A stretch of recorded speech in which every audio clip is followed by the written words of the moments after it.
حضرت انس رضی اللہ تعالیٰ عنہ سرکار روایت کو نقل فرماتے ہیں،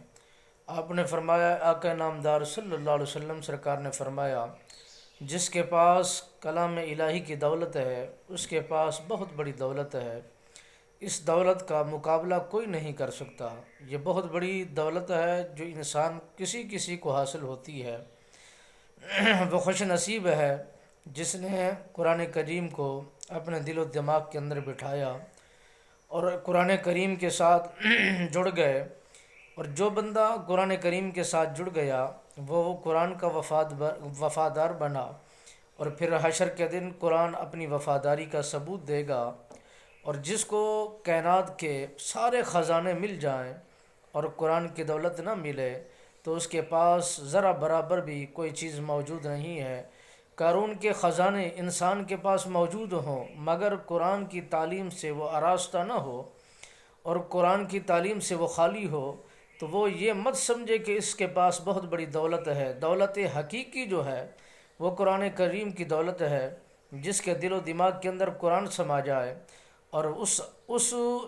انسان کو اور اس جسم کو آگ نہیں چھویا کرتی۔ آقا نامدار صلی اللہ علیہ وسلم سرکار کے غلام نے روایت کو نقل فرمایا، وہ فرماتے ہیں کہ ایک انسان نے قرآن مجید کو چمڑے کے توق کے اندر ڈال کر ایک جگہ رکھ دیا اور پھر وہ آگ لگانا چاہا تو مگر اسے آگ نہیں چھو سکی، اور اس کو آگ تکلیف نہیں دے سکی، اس کو ملیا میٹ راکھ نہیں بنا سکی، مگر ایک دنیا داری حساب سے چمڑے کا بنا ہوا ایک حصہ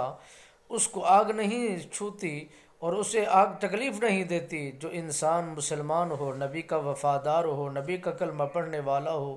اس کے دل و دماغ کے اندر، اس کے سینے کے اندر قرآن جیسی دولت موجود ہو تو اسے جہنم کا ایندھن کیسے بن سکتا ہے اور جہنم کی آگ اسے کیسے چھو سکتی ہے۔